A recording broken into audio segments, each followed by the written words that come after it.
En 2014, PSA perd 555 millions d'euros.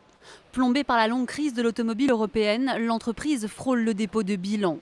Surprise aujourd'hui, le groupe annonce un bénéfice net de 1,2 milliard pour 2015. Comment expliquer ce redémarrage en trombe ?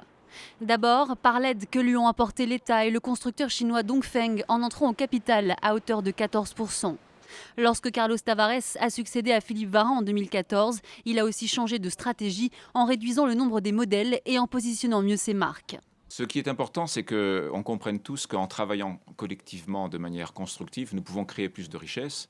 Nous aurons le plaisir aujourd'hui d'annoncer que nous allons verser à nos salariés en France une prime d'intéressement renforcée qui sera en moyenne d'une valeur de 2 000 euros par salarié. Mais du côté des salariés, il n'y a pas forcément le compte. Ces résultats exceptionnels sont aussi le résultat de lourds sacrifices. 17 000 emplois ont été supprimés en 3 ans et surtout, les salaires sont bloqués depuis mars 2012. On ne fait pas sa retraite sur les primes, on fait sa retraite sur un salaire de référence. Et ce salaire de référence, s'il n'augmente pas, au bout du compte, les gens ont des retraites qui sont au minima, quoi. Et c'est là-dessus qu'on tire la sonnette d'alarme.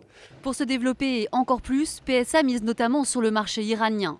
À partir de la fin 2017, le groupe souhaite fabriquer jusqu'à 200 000 véhicules par an dans son usine près de Téhéran.